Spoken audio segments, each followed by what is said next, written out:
Every ending is a beautiful neon requiem, a glowing tribute to the path we've walked and the lessons learned.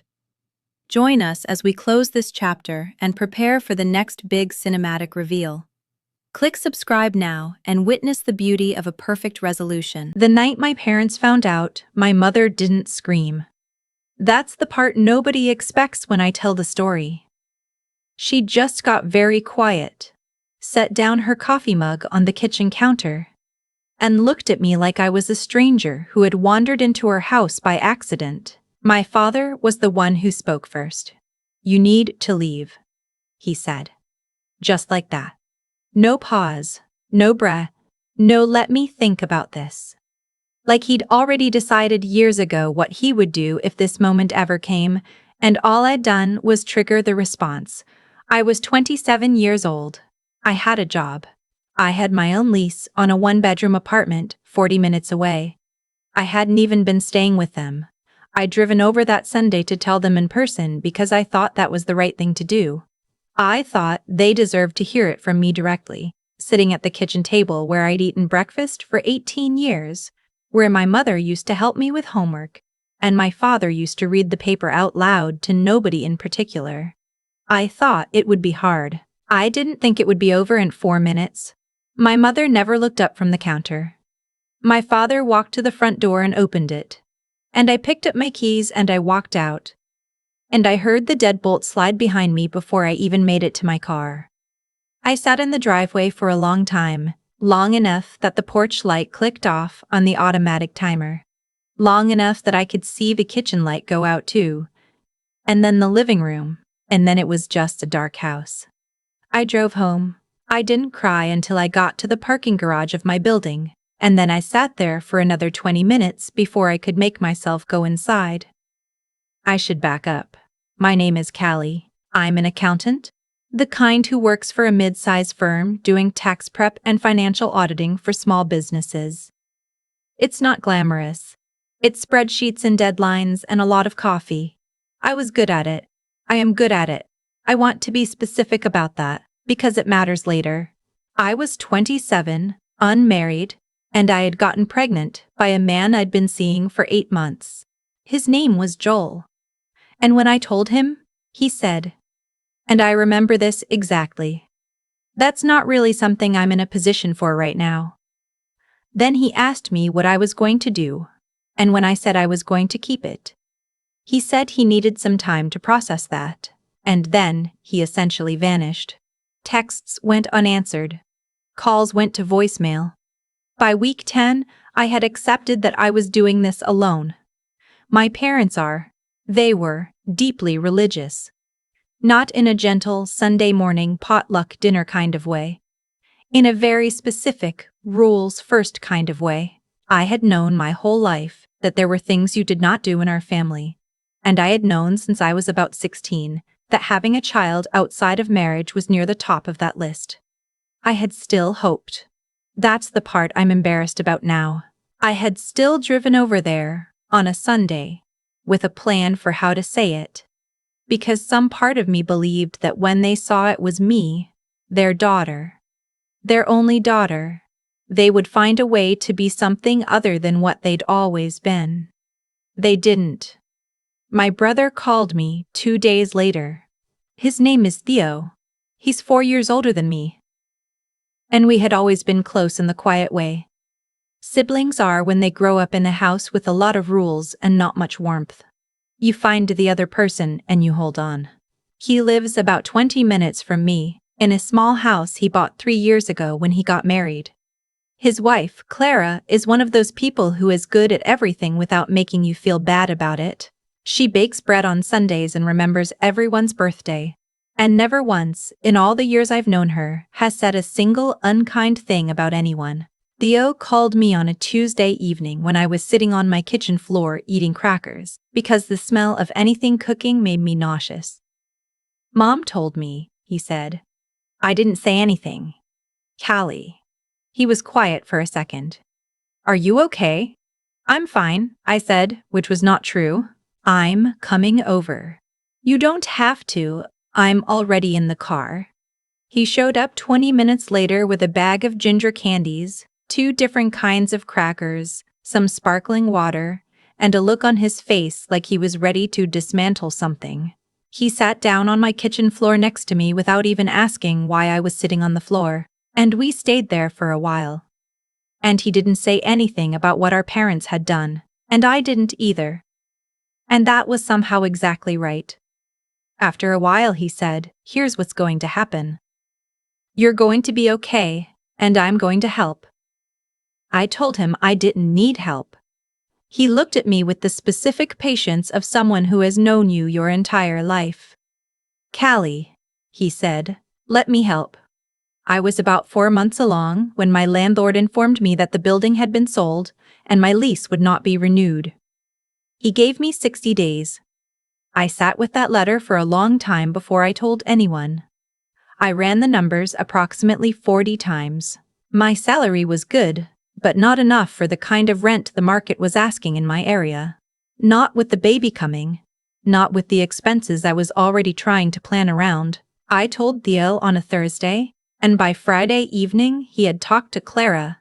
And on Saturday they both came over and sat across from me at my small kitchen table and told me they wanted me to move in with them. "We have the extra room," Clara said. "It's just sitting there. We want you to use it." "I can't ask you to do that," I said. "You're not asking," Theo said. "We're offering." I want to tell you I accepted gracefully. I did not. I argued for about 45 minutes, citing things like my independence and not wanting to be a burden and the fact that they had their own lives and didn't need a pregnant woman taking over their spare room. Theo let me finish. Then he said, "Are you done?" I said, "Yes." He said, "Good. Start packing this weekend." I moved into their spare room in November. My daughter was born the following March. Her name is Ren.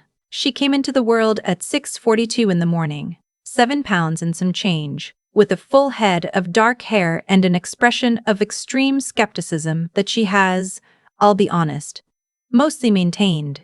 Theo was in the waiting room, and when the nurse went out to tell him, Clara told me later that he sat down in one of those plastic hospital chairs and put his face in his hands for a minute. She said it wasn't sadness. She said it was just the particular thing that happens to some people when they're hit with something bigger than they expected. My parents did not come. I had not told them she was born. I had not told them much of anything in the months leading up to it. There had been one phone call in October, initiated by my mother, in which she said she hoped I was taking care of myself and that the door wasn't closed, but that some things had to change. I didn't know what things she meant. I didn't ask. We talked for 11 minutes and then she said she had to go, and that was the last time I heard from either of them for a long time. The first year is the part people don't talk about enough. Not the baby stuff, though that is also genuinely hard.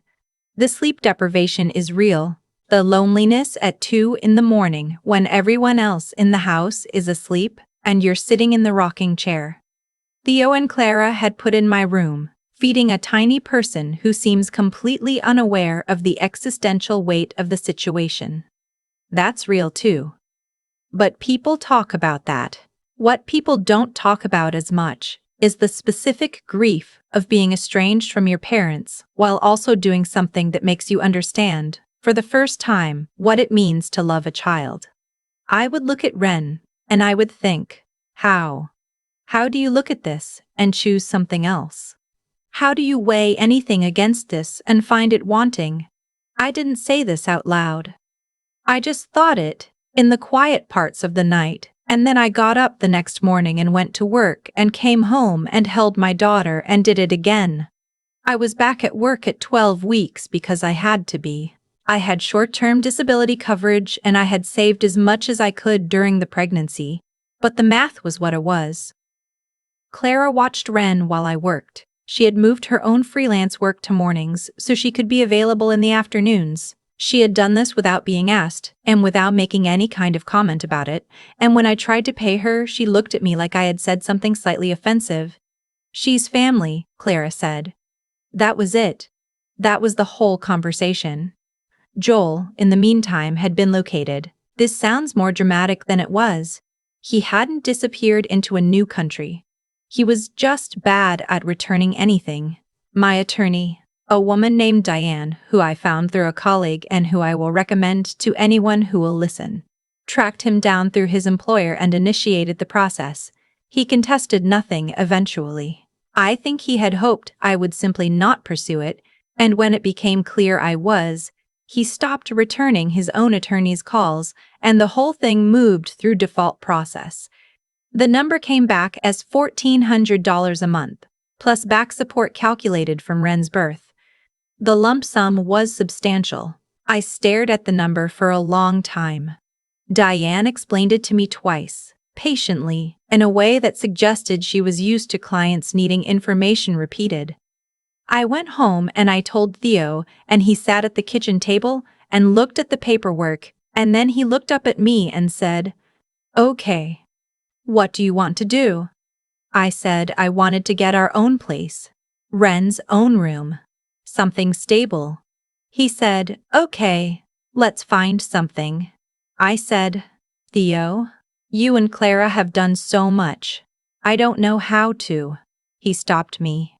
"Don't," he said, not unkindly, just firmly, in the way he sometimes does when I'm about to go somewhere that he doesn't think either of us needs to go. "We did what family does. That's it," Clara from the kitchen doorway said. "Also, I'm going to miss Ren so much I will probably cry for a week, just so you know." I found a 2-bedroom apartment about 8 minutes from their house. Close enough that Ren could have her real family nearby. I put down first, last, and a deposit. And I put the rest in savings. And I took my daughter to her new room and stood in the doorway and thought, we made it. I don't know exactly what I meant by we at that moment. Maybe just the two of us. Maybe more. Ren was 2 years and 4 months old the morning my doorbell rang. I wasn't expecting anyone. It was a Saturday early enough that I was still in pajamas, and Ren was eating toast in her high chair and watching something with animated animals. And I heard the bell and assumed it was a delivery. I opened the door. My mother was standing on the step. My father was 1 step behind her, slightly to the left, in the way he always stands when he's uncertain about something. Nobody moved for a moment. I had thought about this over the years. Not obsessively, but occasionally in the way you think about things you can't quite resolve. I had imagined different versions of this moment. In some of them, I said something sharp and true. In some of them, I closed the door. In some of them, I was further along than I actually was, calmer, more certain of what I felt. What I actually did was nothing, for about 5 seconds, and then I said, very evenly, "How did you get this address?" My mother said Theo had given it to them. I made a note to discuss that with Theo later. My father said, "We'd like to talk if you're willing." Behind me, Ren said something to her toast, which she often does. My mother's eyes moved past me, very briefly, and then back to my face. "Please," she said. It came out smaller than I think she intended. I let them in. I want to be honest about that. I thought about not doing it, and then I did it anyway. Because I had Ren at the table, and I didn't particularly want to have whatever this was going to be in the doorway, and also because some part of me, the part that is always going to be their daughter, I think, no matter what I do, wanted to see what they had come to say. I did not offer them coffee. I sat down across from them at the kitchen table, in my own apartment, and I waited. My father spoke first. He said they had been doing a lot of thinking. He said they had spoken with their pastor. He said they knew they had handled things wrong and they were sorry. I looked at him. "Okay," I said. He seemed to expect more from me. I didn't have more. I was waiting to understand what they actually wanted. My mother said she had missed me. She said it had been the hardest 2 years of her life. She said there was not a day that went by that she didn't think about. And then she looked past me again, toward where Ren was sitting. "Her name is Ren," I said. My mother's mouth went soft. May I see her?" I turned around. Ren was looking at us with the calm, assessing expression of a 2-year-old who has identified new people and is deciding how to feel about them. She had a piece of toast in one hand and was pointing at my father with the other. "Hi," she said. My father made a sound I had never heard him make before. Something that wasn't quite a word. He put his hand over his mouth for a second, and I watched something move across his face that I didn't know what to do with. My mother said, "She looks like you did." I need to be clear about what I said next because I think this is the part that matters. I didn't forgive them that morning. I want to be honest about that. Forgiveness is not a door that opens from one knock. I sat at that table with my parents in my apartment, and I felt the full weight of what had happened. Not just the night they sent me away, but all the mornings I'd spent after, and all the moments Ren had hit that they hadn't been there for, and all the times I'd been sitting in a parking garage in the dark, and I didn't feel it dissolve just because they were sorry. But I also had Ren at the table, pointing at my father with her toast. And I'm practical. It's probably the accountant in me. I think about what things cost, and what they're worth, and what the math actually is when you strip away the emotion and look at the numbers. The math was, I had a daughter who deserved to know where she came from. I had parents who had done something I might never fully understand, but who were sitting in front of me saying they were wrong. I had a life I had built from the ground up with my own hands, and my brother's help, and nothing they said or didn't say was going to change any of that now. One daughter is adopted. This is going to take time. A lot of time. I'm not interested in pretending it didn't happen, and I'm not interested in rushing anything for anyone's comfort, including yours. But I'm not closing the door either. My mother nodded. She was crying, which I noticed without knowing quite what to do with it. My father said, "That's fair." I said, "Ren sets the pace. Whatever she's comfortable with, whenever she's comfortable with it. If she doesn't want a relationship with you, that's her choice and I'll support it." He said, "Understood." I called Theo that afternoon. He answered immediately, which told me he had been expecting the call. "You gave them my address," I said. "They asked," he said. "I told them it was your decision whether to open the door. I hope that was okay." I thought about it. "I think so," I said. He asked me how it went. I told him what I told them. About the time it would take. About Ren setting the pace. About not closing the door. He was quiet for a moment. Then he said, "That sounds like you." I laughed, which surprised me. It came out real and full. And I was sitting in my kitchen in my own apartment, and Ren was napping in her room. And the afternoon light was coming through the window at the angle it does in late spring. "Theo," I said. "Yeah. Thank you. For all of it. The room and Clara, and the ginger candies and sitting on the kitchen floor. All of it." He said, "You would have done the same." I said, "I know. But you did it first. That was 6 months ago. My parents have seen Ren 4 times since then. Carefully, slowly. On my terms and hers. The last time, my mother sat on the floor of the living room and did a puzzle with her. A big, chunky wooden one with animal shapes. And Ren kept handing her the wrong pieces on purpose to see what she would do. The way she does with everyone she's testing. My mother accepted every wrong piece with complete seriousness and tried to fit it in anyway, which is not what I expected from her. And I stood in the doorway and watched and thought, people can surprise you. Even the ones you've known your whole life. Even the ones who have already cost you more than you thought you could afford to lose. I don't know what we are building. I don't know if it becomes something whole or stays something partial, or what shape it takes in 10 years. I'm not trying to know yet. I'm just watching and staying honest and not moving faster than I actually feel. What I know for certain is this: I have a daughter who is funny and stubborn and points at strangers with her toast. I have a brother who drove over on a Tuesday night without being asked.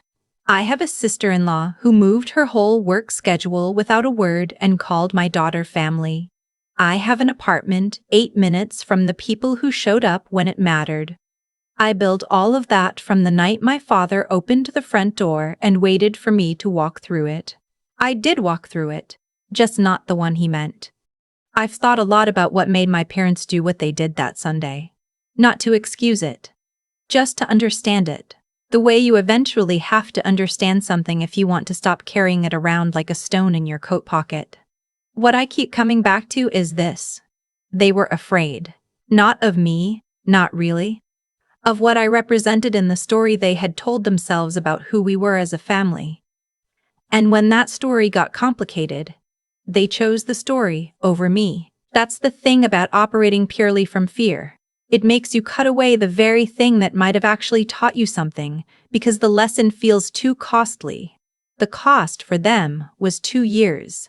2 years of Ren's life they didn't get back. 2 years of mornings and first words, and the specific way she laughs when something surprises her, which is loud and sudden and completely unguarded. They can't have any of that back, and I think they know it. And I think that's the thing they're actually sitting with now, more than any apology they've said out loud. One daughter is a doctor. One daughter is a doctor. The kind that has nothing to do with punishment or reward, and everything to do with simple consequence. Is that who you choose to be in someone's hardest moment? Is who you actually are? Not who you intend to be. Not who you are on the easy days when nothing is being asked of you. The moment that costs you something, that's the one that tells the truth. Theo didn't deliberate, he didn't elaborate, he didn't weigh it, he just got in the car. And that single decision, made in about 30 seconds on a Tuesday night, became the foundation that everything else was built on. My stability, Ren's first years, my ability to go back to work and rebuild. All of it traces back to that one moment when my brother decided that being family was a verb, not a noun. I think about that when I'm trying to raise Ren to be someone worth knowing. I'm not interested in teaching her rules. Rules are easy to follow when nothing is at stake. What I want her to have is the kind of character that holds when things get hard. The kind that shows up, tells the truth, stays honest about what it feels like, and keeps going anyway. That's not something you can hand someone. You can only try to model it, imperfectly, day after day, and hope it takes. I'm still imperfect. I let my parents back in slowly, carefully, because I decided that was the right thing for Ren. And also, honestly, for me. Not out of obligation, but out of a clear-eyed assessment of what I actually wanted for my own life. That decision took intelligence, not just heart. It took me sitting down and being honest with myself about the difference between forgiveness as surrender and forgiveness as a choice I was making for my own reasons, on my own terms. That distinction matters. It's the difference between a door that opens because someone pushed it and a door you unlock yourself. I built this life with my own hands and my brother's help, and an accountant's stubbornness about what the numbers actually say. And what they say, when I look at them now, is that we came out ahead. Not because anything was given to us.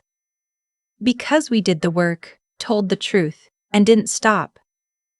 That's the only math that ever really holds.